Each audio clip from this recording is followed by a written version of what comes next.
Senin sore, anggota DPRD Kota Gorontalo dari fraksi Partai Gerindra, Syamsia Mohi, turun ke lapangan meninjau sejumlah wilayah terdampak banjir bandang, sekaligus menyalurkan bantuan kepada warga.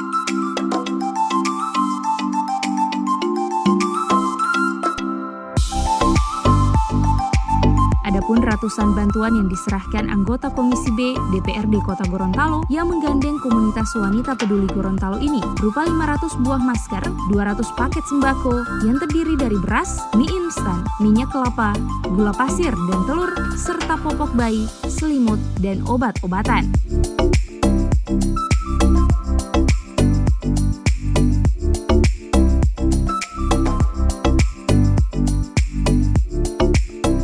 Adapun titik pertama penyaluran bantuan tersebut, yakni di kawasan Pasar Harian, Kelurahan Bugis, Kecamatan Kota Timur, Kota Gorontalo, yang masuk dalam kawasan terparah akibat diterjang banjir bandang beberapa waktu lalu.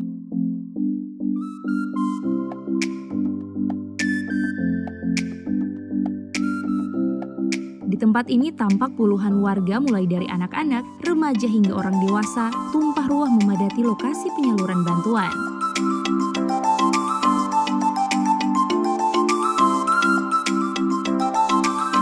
Kepada warga terdampak banjir bandang, anggota DPRD ini menghimbau untuk selalu waspada, mengingat curah hujan yang melanda Gorontalo sejak sepekan terakhir semakin tinggi.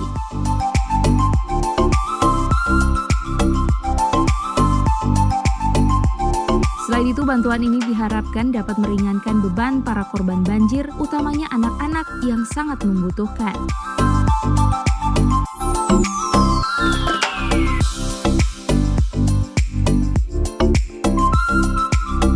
Sementara itu, usai menyalurkan bantuan di kawasan Pasar Harian Kelurahan Bugis, rombongan anggota DPRD Syamsia Mohi ini menyasar lokasi lain yang tak jauh dari titik pertama untuk menyalurkan bantuan.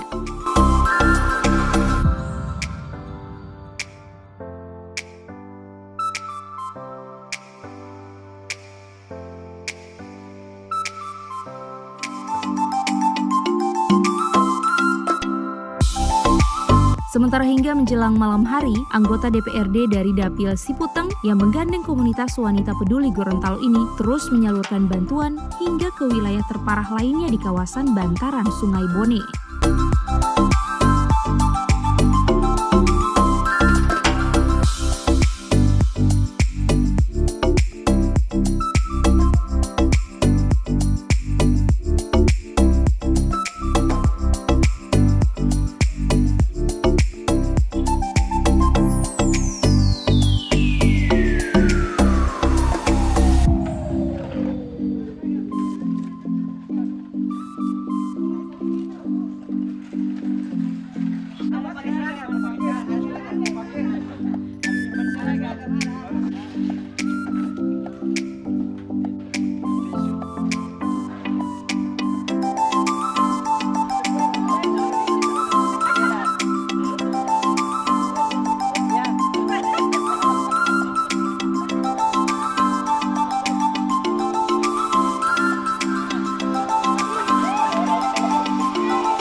Tim Liputan Advertorial Mimosa TV.